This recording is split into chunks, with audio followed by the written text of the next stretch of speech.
It's late at night. You're at your desk. The cursor blinks on an empty document. Patient, indifferent, waiting for you to type a single word. Your eyelids feel heavy, like someone hung small weights from your lashes. Your shoulders slump. Every cell in your body is lobbying for one thing. Close the laptop.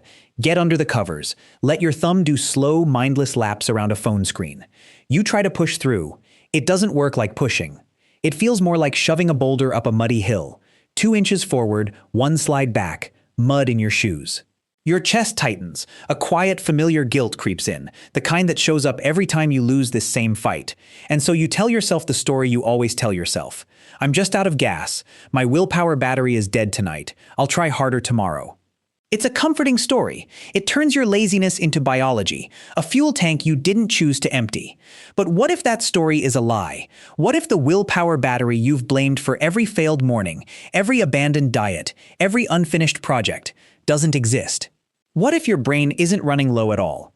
It's just choosing, right now, to show you a fake low battery warning. Here's the part that should unsettle you. We assume the most disciplined people on Earth are simply built with a bigger tank. More raw grit. More horsepower. But neuroscience says the opposite. The most productive people alive actually fight fewer willpower battles than you do. Not more, fewer. So if willpower isn't fuel you burn through, what is it? And why does forcing yourself to do something hard feel like physical pain? In 2013, a team of Stanford neuroscientists ran a strange experiment. They lowered a thin electrode into a walnut-sized structure buried deep in a conscious patient's brain and sent through a small pulse of current. No warning, no instruction. And the patient, sitting calmly on an operating table seconds earlier, was suddenly gripped by an overwhelming burning urge to drive straight into an imaginary storm. We're going to find out exactly what that structure is, why it lit up like that, and how you can grow it on purpose, until pushing through hard things stops feeling like a war and starts feeling like something you were built to do. Chapter 1. What is happening? It's 6 a.m. The room is cold. Your alarm goes off. The one you set with real intention last night. The one meant to get you up for the run. The passion project, the exam you're behind on. Your hand reaches for the phone to silence it. But the duvet feels like it's pulling you back down, like it's magnetized. A dull, heavy pressure sits behind your forehead, right between your eyebrows, just thinking about throwing the blanket off. The voice in your head is fast and convincing. Yesterday wrecked me. My brain used up everything it had. The battery's flat. I physically can't do this right now. You hit snooze. The blanket goes back over your head. An hour later, you wake up to sunlight and a sick, sinking feeling. You've already lost today's first fight, and it's not even 7 a.m. This isn't just a bad morning. Stack this same defeat across weeks, months, years, and it stops being an event. It becomes an identity. I'm someone who can't follow through. I'm someone who lacks discipline. Slowly, quietly, you start planning smaller. Because some part of you no longer believes the bigger plan is for people like you. So naturally, you go looking for an explanation. And popular psychology hands you a tidy one. Ego depletion. The idea that self-control draws from a finite tank. Something like glucose that gets used up every time you resist a temptation. Fail one test of will, and the next one gets harder, because the tank is lower. It's a clean theory. It's also, as it turns out, almost certainly false. In recent years, a massive replication effort, dozens of independent labs, thousands of participants, tried to find hard evidence for this depleted willpower fuel. They came up empty. Study after study failed to reproduce the effect. The tank everyone assumed was real was never there to begin with. Picture a phone screen flashing a red 1% battery icon, urging you to shut everything down and save power. Now the camera pulls back, and you realize that phone has been plugged into an industrial generator this whole time. Unlimited power. The warning on the screen was never about the actual supply. It was software, telling you to stop. That's what's happening in your skull. Your brain isn't out of fuel. It's running a resource-saving program, and the exhaustion you feel isn't a wall. It's a suggestion. A polite, manipulative one. Psychologists Carol Dweck and Veronica Job prove this directly. They found the depletion effect only shows up in people who already believe willpower is limited. People who believe effort is energizing, that pushing through actually fuels them, show no drop-off at all, even after a string of exhausting tasks back to back. Same brain, same day. Completely different result, based only on what they believed about their own tank. So here's your first move. Next time you feel that drained, done, can't go on feeling, pause and say it out loud. My brain is fully charged. It's just trying to negotiate with me. I don't accept the offer. But if there's no fuel running out, what exactly is causing that raw, physical friction in your head every time you try to force yourself through something hard? Something is happening in there, and it's not what you think. Chapter 2. Why is it happening? You sit down to study a dry, dense textbook, or write a report you've been avoiding for days. You open the document. Right beside it, one tab over, sits a video you've been meaning to watch, or your feed, already refreshed, already glowing. You feel it before you decide anything, a pull toward that other tab, almost magnetic. Your breathing gets shallow, your chest tightens, the same way it tightens right before you say no to something you want. The whisper starts, "This is boring. This is painful. 5 minutes on that tab will reset me. Then I'll come back stronger." You click over. 5 minutes becomes 45. When you finally close it, the dopamine drop leaves you flatter and more unmotivated than before you ever opened it, worse off than when you started resisting. And here's the part that should scare you a little. Every single time you take that escape, you're not just wasting time. You're training your brain. You're teaching it that discomfort equals threat, that the moment something gets hard, the exit is right there, and it's fine to take it. Do that enough times, and your capacity to focus on anything meaningful quietly shrinks. Most people think the fix is force. Grit your teeth, white-knuckle it, be mentally tougher. But willpower isn't some abstract personality trait floating in the ether. It lives in a specific, physical structure in your brain, the anterior mid-cingulate cortex, the aMCC, and it has one very particular rule. It only grows when you do something you're actively resisting. Picture a 3D render of the brain. Someone eating chocolate, scrolling their phone, playing a game they love. The aMCC sits there, dark and quiet.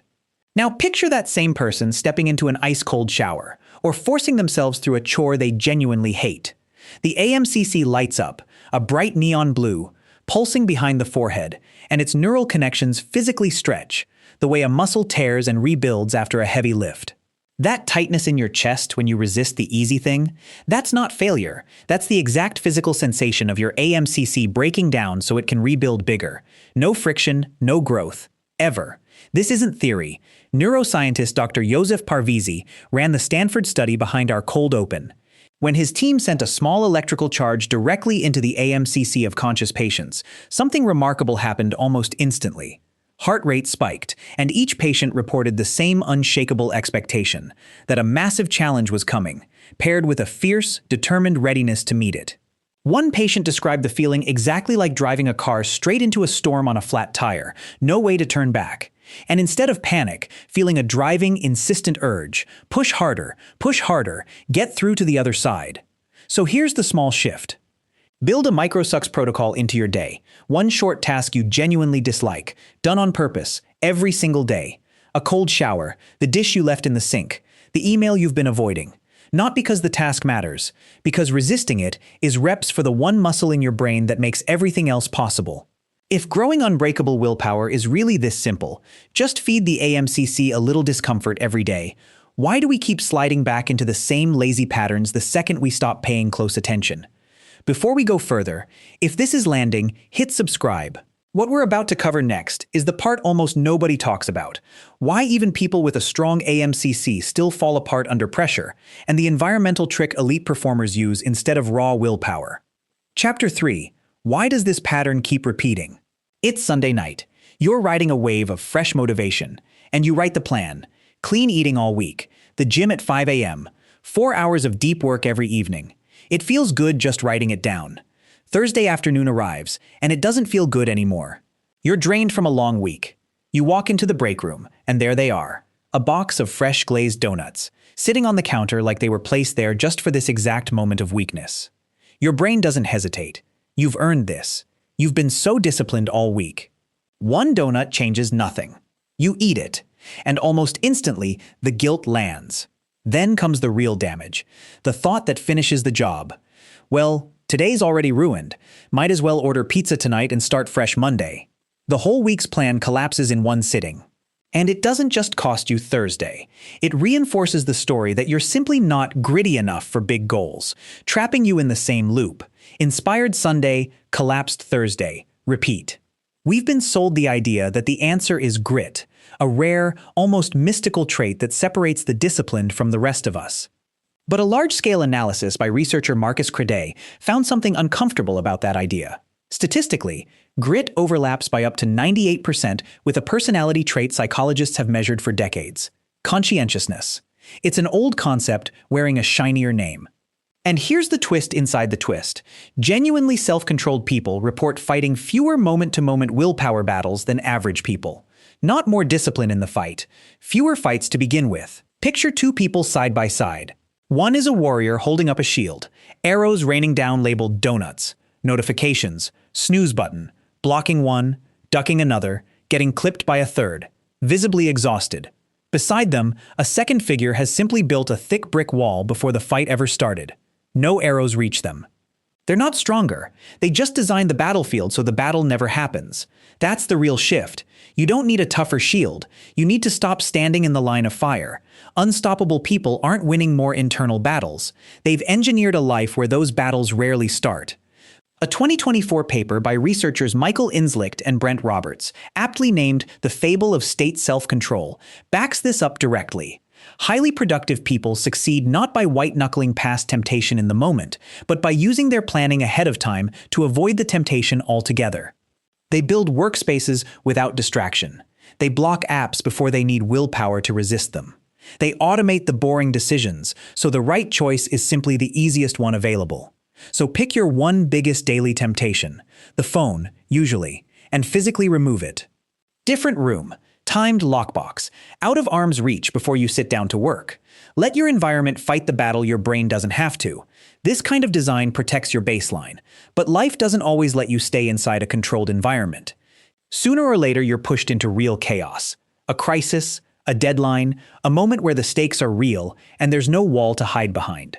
So what happens to your brain when the pressure is acute, sudden, and completely out of your control? Chapter 4. How do you permanently change it? You're standing backstage, or in the waiting room before the interview, or seated at a desk seconds from an exam that actually matters. Your chest tightens, your heart slams against your ribs, your palms go damp, a cold wave rolls through your whole body. The panic writes its own script. I'm terrified. This is going to ruin me. I need to calm down right now or I'm going to fail in front of everyone. You try to force calm, and it backfires completely. Trying to suppress a racing heart just makes you more aware of it. Your breathing goes shallow. You walk out there with a shaking voice and a mind that's gone completely blank. Do this enough times, and you start avoiding the moments that trigger it. You decline the promotion. You skip the audition. You quietly let fear draw the borders of your life smaller and smaller. We've been taught that stress is toxic, a poison to manage, minimize, escape. But that idea is missing half the story. Acute stress is your body assembling a precise cocktail: adrenaline, cortisol, oxygen, engineered to sharpen your vision, speed up your reaction time, and push your brain into a higher gear. It only becomes a liability if you interpret it as one. Picture the dashboard of a high-performance car, RPM needle climbing straight toward the red line. If you believe the engine's about to blow, you slam the brakes in a panic. But if you know that red line is actually the turbo kicking in, you smile and floor it. That's your racing heart in a high-stakes moment. It isn't a malfunction, it's your body's built-in supercharger, mobilizing everything you have to meet the moment in front of you. Stanford psychologist Dr. Alia Crum tested this directly. People who held a stress-is-enhancing mindset, who saw stress as fuel for growth, not a threat, showed healthier cardiovascular responses and better cortisol regulation under real pressure. They didn't just feel calmer. They measurably outperformed people who viewed the same stress as debilitating. In careers, in cognitive tests, in real outcomes. Same chemistry, same racing heart. Completely different result, based only on the story they told themselves about it. So here's the practical tool. 3 steps. Next time your heart starts pounding before something big, label it, "My heart is racing, my palms are wet." That's adrenaline, not fear. Connect it. I feel this because this actually matters to me. Harness it. My body just handed me extra fuel. I'm going to use it. You now have the full map, a brain region that grows every time you choose friction on purpose, an environment engineered so temptation barely reaches you, and a stress response you've learned to read as power instead of panic. Put those 3 together, and you're not hoping to be unstoppable anymore. You're built for it. Summary. Let's go back to that desk. Late at night. The cursor is still blinking on the same blank document. Your body still feels heavy. But something in you has changed. You don't look at that blinking cursor with dread anymore. You don't reach for the old lie about a dead battery. You feel the same tightness in your chest, and this time you recognize it for exactly what it is. Your aMCC, doing the work of getting stronger, one uncomfortable second at a time. Real mental toughness was never a gift some people are born with. It isn't a daily war you have to win through sheer force. It's a physical structure in your skull that grows every time you step toward friction instead of away from it. The people you call unstoppable didn't learn to avoid the storm. They learned to want the feeling of driving straight through it. You're not a hostage to your environment anymore. You're not at the mercy of your brain's instinct to conserve energy. You are the architect, quietly, deliberately building calluses where there used to be excuses, designing a life where doing the hard thing is simply the easiest path left. The storm was never optional. But you've stopped looking for shelter because you've finally built the machine made to drive straight through it. If this changed how you see your own mind, subscribe. Because next week, we're going deeper into the brain circuits behind identity, habit, and change, and you don't want to miss where this goes next.